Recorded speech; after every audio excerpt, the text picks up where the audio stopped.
Hi students. So in this video class, I am going to explain the laws of chemical combination. So right guys, in chemistry, one of the most important aspect is the study of chemical reactions. Okay, the study of chemical reactions very important aspect in chemistry. So now guys, chemical reactions are governed by certain laws. So these are the certain laws. There are 5 laws. Chemical reactions are governed by these 5 laws. The first one is law of conservation of mass. Second one, law of constant proportion. Third one, law of multiple proportion. Fourth one, law of reciprocal proportion. And this one is law of combining volumes.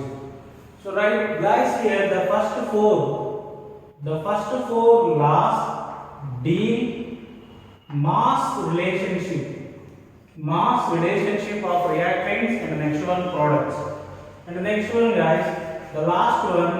So this one deals, so the last law deals the volume relationship of the reactants, and the next one products, gaseous reactants, and the next one products. So right guys, now let us discuss one by one. So let me start with the law of conservation of mass. So right guys, so now let us try to understand the law of conservation of mass. So this law of conservation of mass proposed by Anthony Lavoisier. So now he states that in a physical change or a chemical change, the mass of the reactants is equal to the mass of the products. Right? In a given physical change or chemical change, mass of the reactants equal to the mass of the products. Right guys? Let us consider a physical change, next one a chemical change. So now here we have to make ice cubes in a conical flask. So now before heating, we need to take the weight of the total system, ice cubes plus and conical flask. So now let me consider the weight of the total system as 100 grams. 100 grams.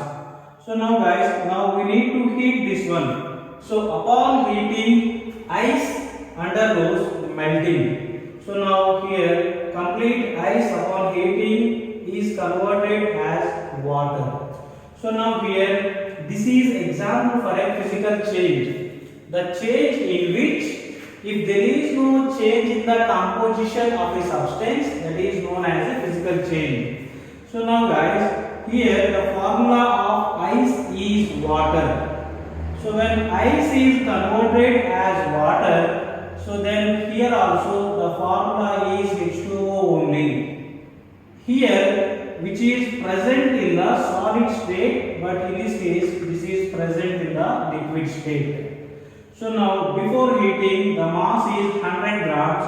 After heating, ice is converted into water. So now when you consider the mass here also you can get mass 100 grams only. Therefore guys, here mass of reactants means this one is equal to the mass of product. Right. Next let us consider the chemical change.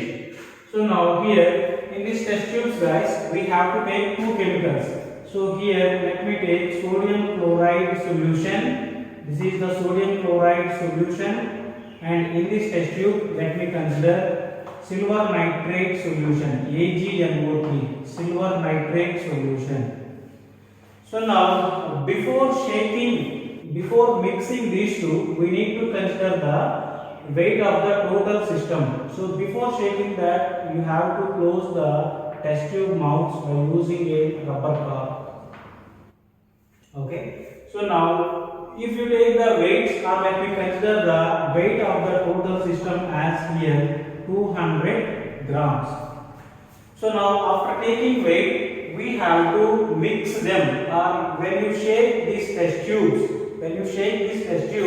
here the chemicals mixing takes place. So here the chemical present in AgNO3 mixed with the NaCl, and NaCl also mixed with the AgNO3. So now between these two, chemical reaction takes place, some chemical change takes place. So right, you can observe that when these two are mixed, you can observe that a precipitate at the bottom of the test tube, which is the precipitate PPT. This is also a precipitate. Here this precipitate is formed, guys, due to the reaction between NaCl aqueous. Aqueous means water. In water, NaCl is present in the dissolved state. And next one, AgNO3 aqueous. It means that in water, AgNO3 is present in the dissolved state. So now, when these two are mixed, guys, this Cl combines with Ag and forms AgCl. This AgCl won't soluble in water. So here, when you mix these two chemicals by shaking, you can get AgCl. That one is won't soluble in water, so that's why that is formed at the bottom of the container as a precipitate. And rest of the part, this Na combines with NO3. Na combines with NO3 and gives us NaNO3. NaNO3. This one is soluble in water. So now this solution is nothing but NaNO3 solution, and this is precipitate AgCl, which is present in the solid state. So before the chemical change, guys, the weight of the total system is 200 grams. Now here, after completion of the change, if you consider the mass of the total system, you can get here also 200 grams. You can get here also mass as 200 grams. So therefore, guys, here also you can say that mass of reactants is equal to mass of products. And you see, guys, here on the reactant side, how many atoms are present? On the product side also, you have same number of atoms. So now you see how many atoms are there? 1, 2, 3, 4, 5, and 5 plus 3, 8. 1 sodium, 1 chlorine, 2 Ag, 3 nitrogen, 4, and 4 plus 3 oxygen, 7. On this side you have 7 atoms. So now here also you have 7 atoms. 1 Ag, 1 chlorine, 2 atoms, 1 sodium, 3 nitrogen, 4, 3 oxygen, 7 atoms are present. So here on reactant side and product side, guys, the total number of atoms are same. So from this you can write one more definition for in this law of conservation of mass, that is matter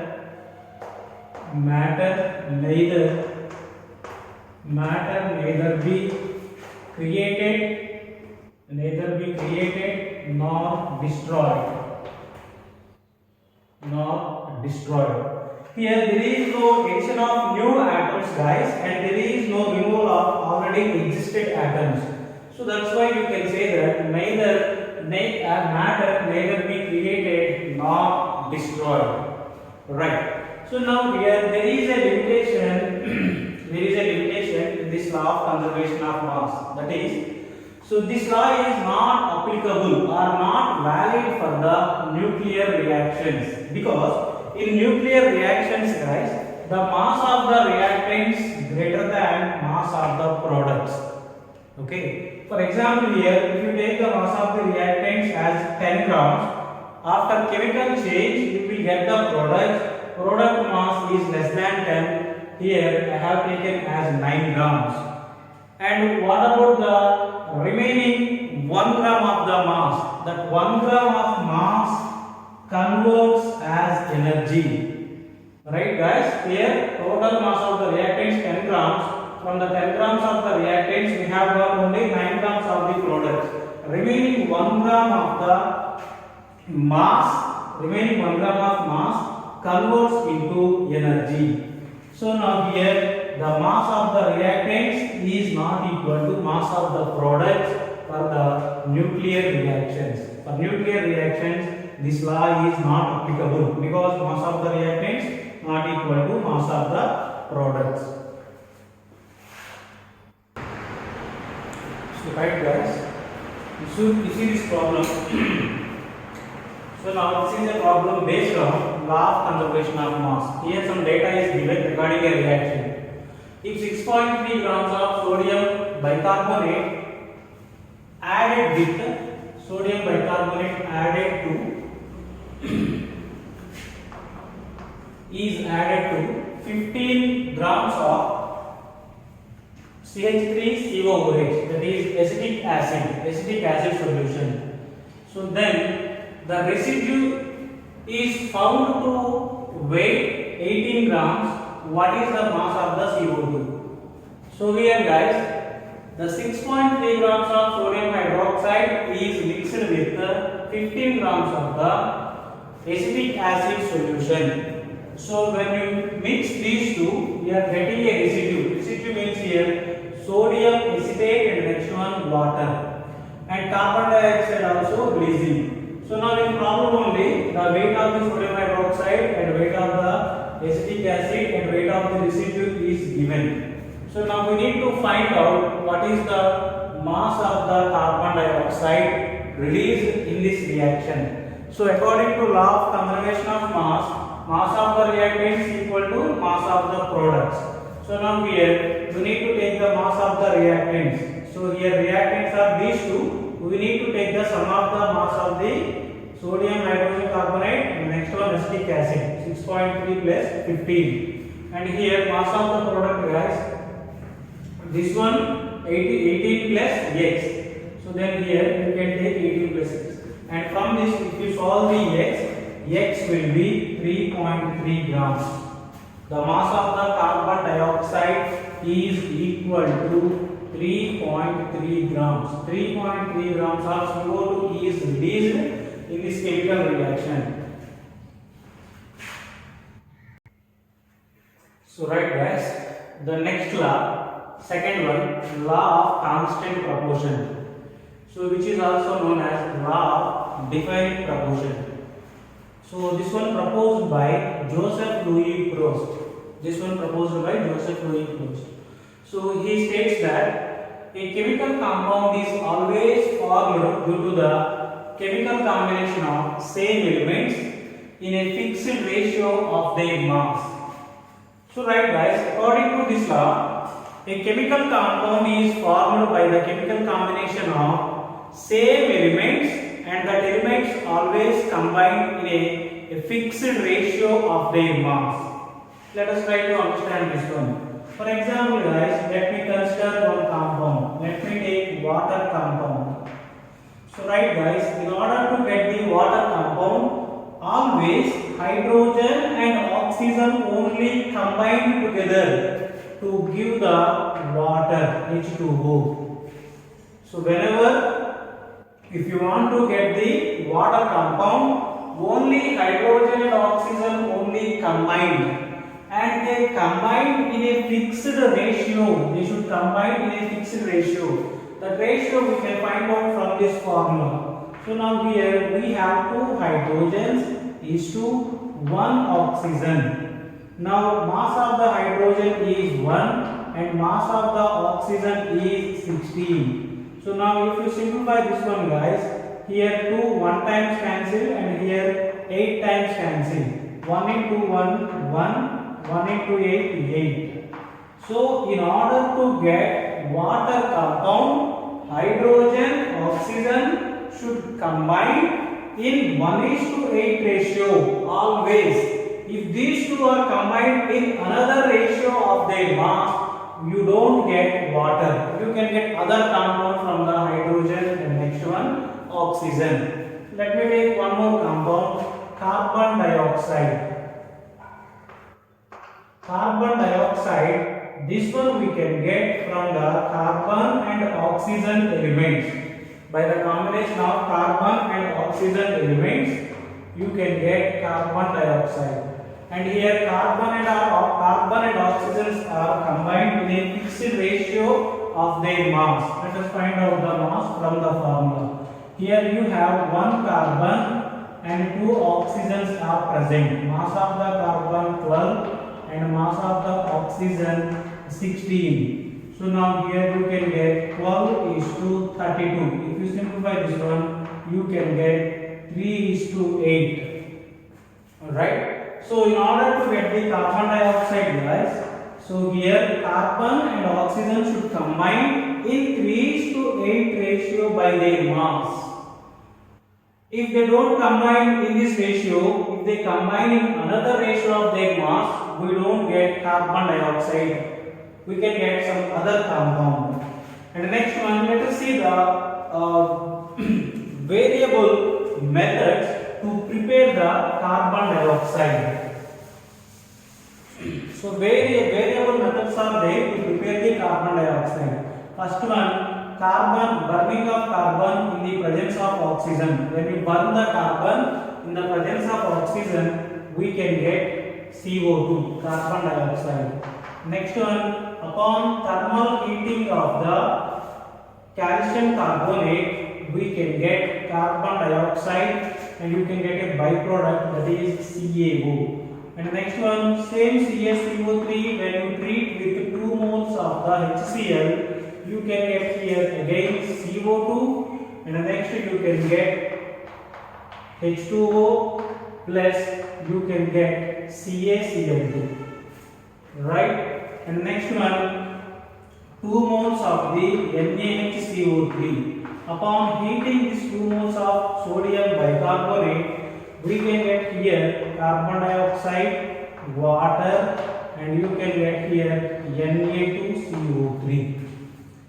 In all these methods, we can prepare the carbon dioxide, and here the carbon dioxide in all the methods, irrespective of the preparation method, carbon dioxide is formed by the combination of carbon and oxygen elements only. That too they combine in 3:8 ratio. Irrespective of the preparation method, here you can get carbon dioxide from the carbon oxygen when they combine in 3:8 ratio. So this is about law of constant proportion. This one very simple, guys. So this one tells that a chemical compound is formed due to the chemical combination of same element. Always to get a particular compound, same elements need to combine in a fixed ratio of their mass. Right. So next here there are some limitations. Let us see them. So right, limitations of the law of constant proportion. So first one, guys, this law is not valid when isotopes are involved. When isotopes are involved in the formation of compound. Isotopes means they are the atoms of same elements with a different mass number. Example, you can take carbon 12 and carbon 14.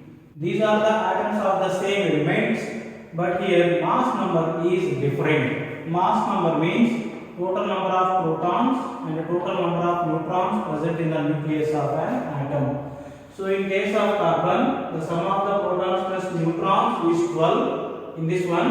In second isotope, the sum of the protons and next one neutrons equals to 14. So that is known as mass number. Here mass number is 12, mass number is 14. These are the atoms of the same elements with different mass number. So these are known as isotopes. So these two isotopes are involved to form the carbon dioxide by combining with oxygen. So when this one combines with the oxygen, we can get carbon dioxide, and here also you can get carbon dioxide. When C14 combines with the oxygen, we can get carbon dioxide. So now let us check out the mass ratio of CO2 obtained from the carbon 12. So now here you have one carbon atom and next one you have two oxygen atoms. So now mass of the carbon how much here? 12, and mass of the oxygen how much here? 16. So now if you simplify this one, you can get 3:8. Here carbon dioxide, to get the carbon dioxide, carbon 12 and oxygens are combining in 3:8 ratio. Now let us check it out here also. In this one you have one carbon atom is to two oxygen atoms. Now mass of the carbon how much here? 14. is 2, and mass of the oxygen how much? 16. So now here this 2 here 7 times cancel. Then we can get 7 is to 16. You see here guys, this carbon dioxide is formed due to the combination of C14 and oxygen is 7 is to 6 ratio of their mass. But here this carbon dioxide is formed by the combination of C12 and oxygen in 3 is to 8 ratio of the mass. But according to law of conservation of mass, a compound should be formed by the combination of same elements with a fixed ratio of their mass. But here ratio is not fixed. Here ratio is not fixed, not same. Different ratios are there in order to get the carbon dioxides. So here, due to this one, the law is not valid here. And the next one, this law is not valid for some organic compounds also. Let us see what are the organic compounds. Example, ethyl alcohol, C2H5OH and ether. Ether formula CH3OCH3. These two compounds are formed from the same type of elements guys. They are carbon, hydrogen, oxygen.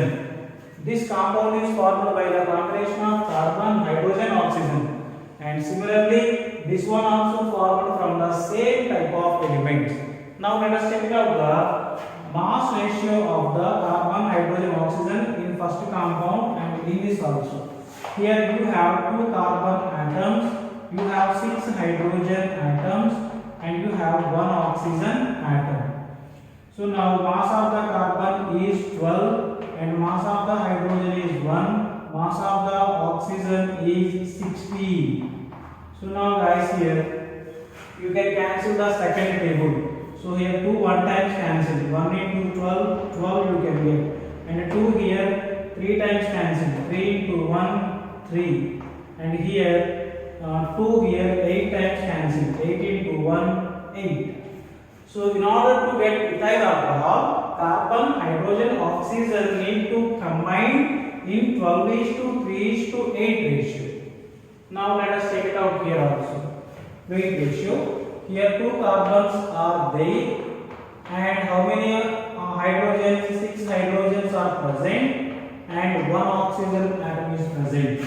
Now you write the mass of the carbon. Mass of the carbon 12, mass of the hydrogen 1 and mass of the oxygen 16. And here also you can cancel the 2. Here 2 1 times cancel. Then you can get 1 into 12, 12. Here 2 3 times cancel, 3 into 1, 3.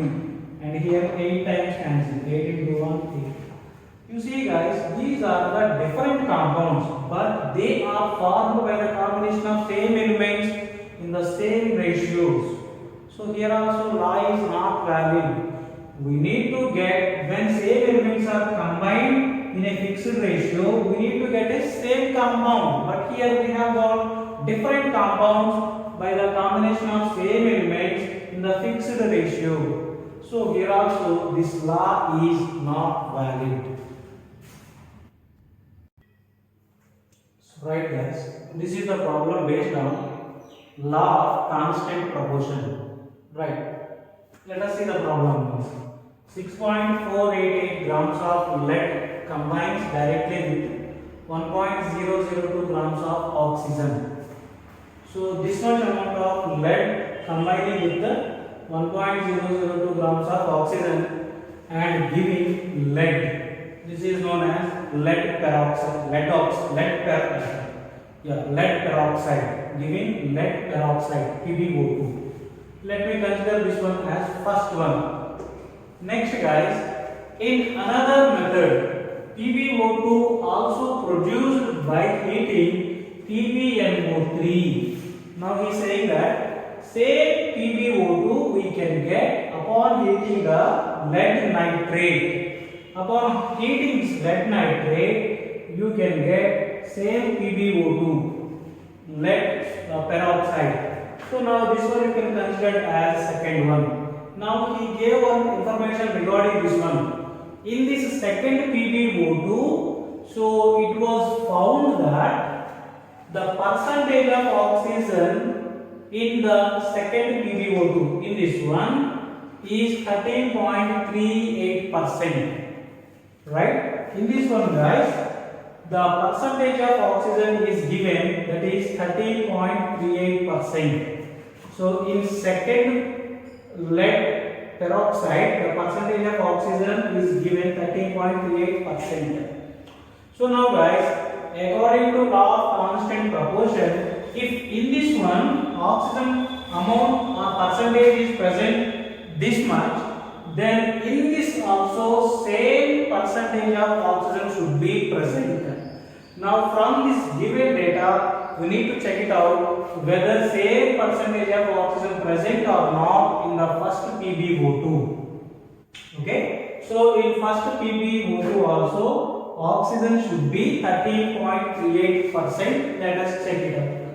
So now, guys, you can take the mass of the first PbO2 by adding these two values, this one and this one. According to law of conservation of mass of the reactant is equal to mass of the products. So in order to get this mass, you can add these two values. If you add these two values, you can get 7.490 grams. So mass of the first PbO2 lead peroxide is 7.490 grams. Now, guys, here in this 7.490 grams of lead peroxide, the mass of the oxygen will be how much? 1.002 grams, because this one is forming by the combination of 1.002 grams of oxygen. So here in this one you have 1.002 grams of oxygen and mass of this one is 7.490. So in 7.490 grams of the lead peroxide, the oxygen mass is 1.002 grams. If you take the 100 grams of lead peroxide, in 100 grams of lead peroxide, how much amount of oxygen is present? If you know that value, then we can compare both percentage of oxygen here and the percentage of oxygen here also. So now to find out the X value here X means we don't know how much oxygen is present in the 100 grams of PbO2. But the known thing is, in 7.49 grams of PbO2, we have 1.002 grams of oxygen. But in 100 grams of PbO2, we don't know how much oxygen is present. Let me take that one as X grams. Now, guys, here we need to do the cross multiplication. This one you should divide with X, and this value you should divide with this one. So if you do the cross multiplication, you can get like this. Now, guys, here this value you have to send on that side. Then you can get X equal to this value. If you simplify this, you can get 13.38 grams. So, guys, here in 100 grams of the PbO2, the mass of the oxygen is 13.38 grams. So then here you see both values are same. In this one also you have 13.38% of oxygen in 100% of the PbO2. In case of the mass, in 100 grams of the PbO2 you have 13.38 grams of the oxygen. So in the first one and second one, the amount of oxygen is same. It means that in order to get the PbO2, irrespective of the preparation method, the required amount of oxygen is 13.38 grams or 13.38% of mass of oxygen is required.